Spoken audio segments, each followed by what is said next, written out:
സിനിമയിൽ സംഭവിക്കാൻ പോകുന്നതിന്റെ ഇൻഡയറക്റ്റ് ക്ലൂ ഓഡിയൻസിന് പിടികിട്ടാതെ എ കൈൻഡ് ഓഫ് സറ്റിൽ റിവീലായി കാണിക്കുന്നതാണ് എക്സ്പോസിഷൻ. കുറ്റം ചെയ്യാത്ത ഭർത്താവ് ജയിലിലായപ്പോൾ അയാളെ ജയിൽ ചാടിക്കുന്ന ഭാര്യയുടെ കഥയാണ് സവി ഹിന്ദി മൂവി. സംഭവിക്കാൻ പോകുന്ന ഇൻസിഡന്റുകളുടെ എക്സ്പോസിഷനായി ക്യാരക്ടറിന്റെ അപ്പിയറൻസും ഡയലോഗും നേരത്തെ തന്നെ അവിടെയുണ്ട്. അത് കാണണമെന്ന് മാത്രം. സല്യൂട്ട് മൂവിയിൽ തെറ്റിപ്പിടിച്ച പ്രതിയെ ജയിലിലിടുന്നു. അതിന്റെ പേരിൽ സ്വന്തം കൊളീഗ്സിനോട് പോലീസ് നായകൻ കൊമ്പ് കോർക്കുന്നു. അയാൾ പുകഞ്ഞ ഉള്ളിയാവുന്നു.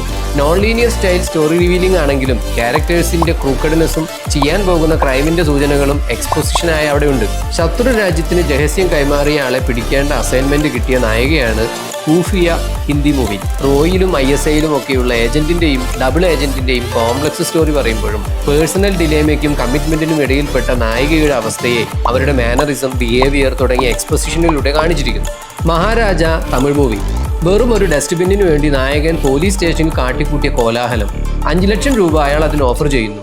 അതിനു പിന്നിലെ ഉദ്ദേശവും ആർക്കും പിടികിട്ടാത്ത വിധം എക്സ്പോസിഷനായി സിനിമയിലുണ്ട്. വാല്യുബിൾ സ്റ്റോറി ഇൻഫർമേഷൻ എക്സ്പോസിഷനായി കാണിക്കുമ്പോൾ തിരക്കഥയിൽ അതിൻ്റെ ധർമ്മം എഫക്റ്റീവ് ആകുന്നു.